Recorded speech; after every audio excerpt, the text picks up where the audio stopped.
On August 23, 1978, a boy was born in Philadelphia, Pennsylvania. Named after a city in Japan, he was the son of a former NBA player, nicknamed Jelly Bean. When he was around 11 years old, he played during an entire summer with some friends and never scored once, not even 1 point. He felt terrible, cried about it, but his father gave him a hug and told him, "Whether you score 0 or score 60, I'm going to love you no matter what." He joined the NBA straight out of high school, and in 1997, at 18 years old, instead of a game-winning glory against the Utah Jazz, he missed the shot, and that was his turning point. He spent the entire offseason working on his shot until the sun came up.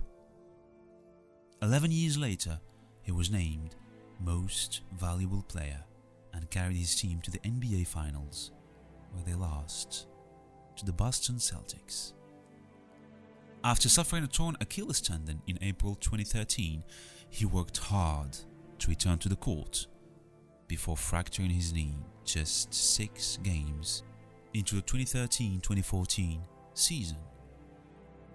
The veteran All-Star surpassed Michael Jordan for 3rd all-time on the NBA scoring list in December 2014.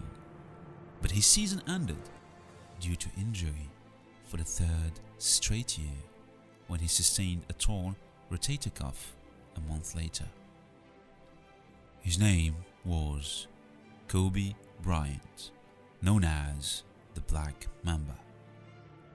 In November 2015, he announced that he would retire at the end of the season. A year and a half later, Kobe dazzled the crowd at the Staples Center and fans everywhere in the last game of his career, scoring 60 points and leading the Lakers to a win against the Utah Jazz. It was Bryant's 6th 60-point game of his career. On January 26, 2020, at only 41 years old, Kobe died in a helicopter crash along with his 13-year-old daughter Gigi and 7 others.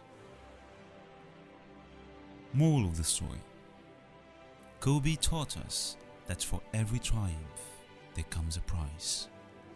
He is the 4th highest scorer in NBA history and also holds the record for the most missed shots. But it was in those misses that Kobe learned the lessons he would need to make the next shot he took.